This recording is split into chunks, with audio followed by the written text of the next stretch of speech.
Intergremial del Transporte. Bienvenido, Fernando, ¿cómo le va? Bueno, muchísimas gracias por darnos la oportunidad de comunicarnos con todos los usuarios de la gran audiencia que ustedes tienen, los usuarios del transporte, a los cuales nos debemos y somos, así es, digamos, claro, esos son nuestros jefes. Así es. En las rutas extraurbanas, vamos a recordar que es una ruta extraurbana y también cuáles serían, dependiendo de cada entidad. Por ejemplo, en Caracas, ¿cuáles son esas rutas extraurbanas? Bueno, la ruta extraurbana es aquella que atraviesa varios estados, en el caso, y que son rutas, hay dos tipos de extraurbanas, sí. La ruta extraurbana corta, que es Caracas, Maracay, Valencia, Caracas, Puerto La Cruz, que son rutas cortas relativamente. Y están las rutas largas, que son aquellas rutas de más de 450 kilómetros, 400 kilómetros. Pues ellas se operan en Caracas desde el terminal público del terminal de Oriente, tenemos el terminal de La Bandera y los distintos terminales privados que por razones comerciales no se puede hacerle publicidad en los medios. Pero tenemos alrededor de 5 o 6 terminales privados, tanto en la zona del este como en el oeste de la ciudad. ¿Cómo es ahora la fijación de tarifas para esas rutas extraurbanas que imaginamos que en esta temporada aún hay más demanda sobre ellas? No, la tarifa extraurbana tiene ya 2 años que se le ancló en dólares, o sea, tiene un precio de centavos de dólar por kilómetro, ¿verdad?, que se fijó hace 2 años. Y eso ha permitido que no haya la necesidad de discutir tarifa. La tarifa se ha mantenido durante todos estos 2 años de manera fija, claro, anclada al dólar, pero se mantiene fija. O sea, se hizo algo que ha permitido pues que el usuario sepa que la tarifa es tanto y no se va a sorprender el día de mañana, sino que ya sabe cuánto es. Recordemos que estamos conversando con Fernando Mora, director ejecutivo de la Cámara Venezolana de Empresas de Transporte Extraurbano y director del Comando Intergremial de Transporte. Ahora, en lo que tiene que ver, Fernando, con la adecuación de la flota de transporte público, en lo que tiene que ver con las formas de financiamiento. Recordemos que por mucho tiempo existe todavía, pero ¿cómo está funcionando eso? El Fondo de Transporte Urbano, es decir, ¿eso sigue funcionando? ¿Qué opciones de financiamiento tienen? Porque a veces uno ve unas unidades que casi que entre la emisión de gases y el estado de las unidades, hay un rezago ahí en lo que tiene que ver con la renovación. Bueno, dése cuenta, el tema que tenemos es que el transporte urbano es un sector del transporte, después viene el sector suburbano y luego el sector interurbano. El sector urbano, su tarifa es una tarifa social, la cual anclada al bolívar, ¿verdad? Pero y que casi siempre se rezaga. Siempre, claro, porque todos los días se devalúa, ya que los ingresos al final se calculan en dólares. Porque, bueno, la tarifa anterior era de 15 bolívares, duramos con un dólar en 36,5 promedio, eso daba durante varios meses, eso da 0.40, 0.41 centavos de dólar. Ahora tenemos una tarifa de 18 bolívares, pero el dólar está en 48 algo, eso da 0.37. O sea, hemos visto disminuir los ingresos del sector urbano.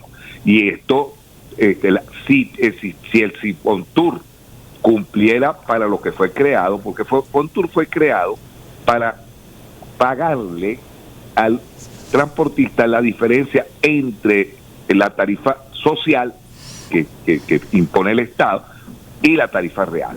Ese diferencial debería ser cancelado a través de Fontur, bien sea vendiéndole repuestos a bajos precios, bien sea llevándolo a una programación de renovación de flota, en el cual, como se hizo en el pasado, la unidad pues tenía un fondo perdido de 40 y hasta 50%. ¿Por qué? Bueno, porque la tarifa social no da para que el transportista vaya a la banca privada o vaya directamente a comprar una unidad, porque lamentablemente pues escasamente le está dando para medio mantener las unidades y llevar la comida tanto de los conductores y de los dueños de la unidad, que en el 80%, 90% son los mismos dueños de las unidades, o los hijos o el sobrino, quienes manejan en las unidades de transporte urbano.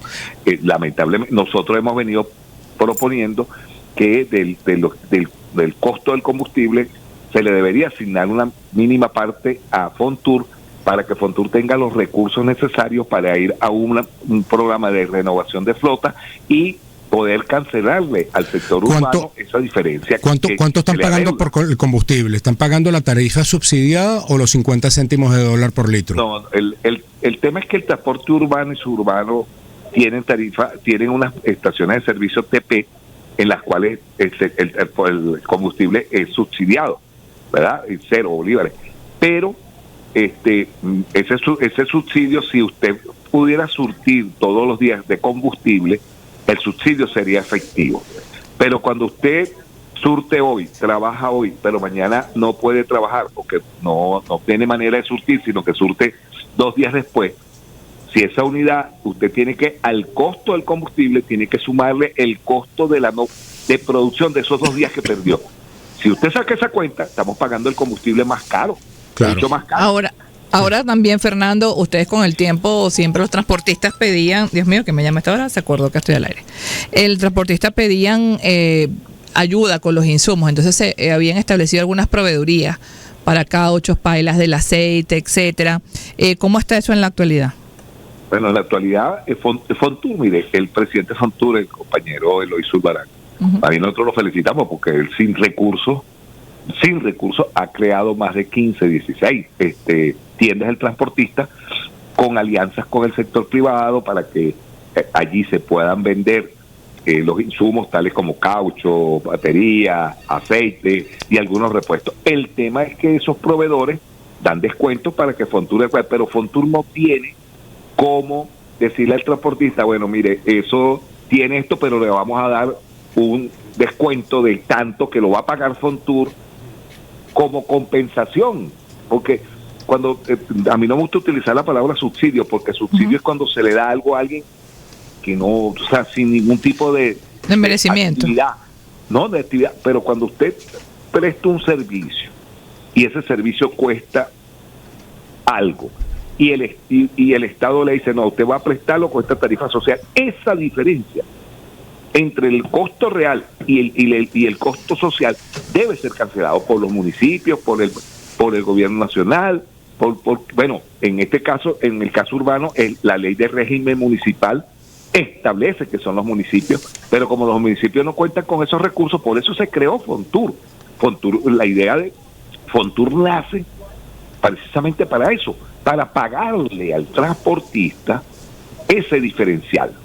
Pero lamentablemente, como no tiene los recursos, Fontur no puede hacer esa inversión, pagarle al transportista diciéndole, bueno, el caucho conseguí un proveedor que me lo va a un buen precio y cuesta 210. Entonces, bueno, yo te voy a descontar y págame 110, te voy a dar 50%, pero esa diferencia la paga Fontur al proveedor. ¿Ve? Es como que si me lo estuviera dando, se lo estuviera pagando al transportista, pagando, no subsidiando. Ahí no cabe la palabra subsidio. Lo que cabe es pagándole al transportista ese diferencial de la tarifa. Eso no se está haciendo ahorita. Entonces, esas tiendas del transportista, que en algunos casos y en algunos rubros, bueno, se consigue algo un poco más económico que, pero Fontur no tiene la capacidad de darle un financiamiento a los transportistas. No lo tiene. En este momento, por ejemplo, Fernando, las camionetas que tradicionalmente de la marca, decirlo claramente, en Cava, ¿cuánto cuesta una de esas unidades? Digamos, ¿hay déficit en este momento de unidades de transporte, por lo menos en el caso urbano, en el caso de Caracas o de las principales ciudades del país? No, claro, sí, hay un déficit. Y, mire, el costo de una unidad en Cava ronda los 130, 120 mil dólares, 140 mil dólares, por ahí debe andar. Ajá, pero el problema es el financiamiento. La banca comercial venezolana, con el encaje legal que tiene actualmente, eso es lo que ellos nos alegan a nosotros, de que no pueden dar créditos mayores a 24 meses, que la inicial tiene que ser el 30%, y bueno, los transportistas urbanos no tienen esa capacidad, y eso es para todo el transporte, ¿no? También para el suburbano y el interurbano.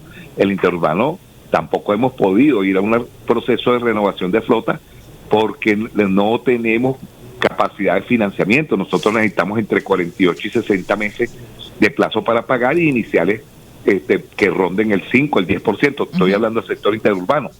Pero no hay un banco en Venezuela con la capacidad para financiarlo en esas condiciones por las normas o por ellos dicen que es por el encaje legal y por las normas que Sudeban les establece. Así es. Bueno, muchísimas gracias. ¿Cuándo ustedes, por ejemplo, tienen un inventario de cuántas unidades tienen en las flotas? ¿O cuándo lo pueden tener? No, ahorita en Venezuela, en Venezuela hay un total entre 90 y 110 mil unidades que hay registradas, transportistas que están debidamente registrados. Puede ser que haya un grupo allí que no esté registrado, pero de esas 130, 140 mil unidades, siempre se rezagan un 30, 40% de la flota, producto de la insuficiencia que hay en el suministro del combustible, y en muchas ocasiones la tarifa no da cuando se echa a perder un motor y la persona no tiene acceso al crédito para poder reparar ese motor. Bueno, hay muchas unidades, lamentablemente, pues que están fuera de servicio, que están fuera de servicio por fallas mecánicas mayores. Y bueno, lamentablemente ese es un tema que hemos venido tocando y que hemos venido planteando, la necesidad de que la banca comercial y la banca pública se les permita pues darle mejores condiciones, y segundo, que no le pidan, porque usted va a reparar un motor y entonces necesita 12 mil, 15 mil dólares, y entonces la banca le pide papeles a usted que le cuestan 3 mil dólares recolectarlos. O sea, el transportista, no es que es así, le empiezan a pedir que si lo balance, entonces después que si represado de yo no sé cuántos años y tal, y pida papeles y todos los días son papeles distintos. Entonces resulta ser que el transportista no tiene los recursos, sino lo que tiene es su unidad, tiene su patrimonio, y debería ser el sistema de crédito para los transportistas, debería ser lo más sencillo del mundo. Porque están prestando un servicio público. Y todos aspiramos a un mejor servicio de transporte, tal cual. Y Sudeban debería flexibilizarle esos requisitos, porque la banca se excusa en que es Sudeban el que le mandó un librito. Sí. Miren, tenemos que tener hasta aquí la entrevista. Gracias, Fernando, pero es que tenemos que hacer publicidad para irnos, pero por favor no te pierdas, estamos pendientes de ustedes. No, igual, el transporte extraurbano en esta Navidad. Espero que tengan una feliz Navidad. Amén. Igual vamos a seguir monitoreándolo. Lo volvemos a llamar.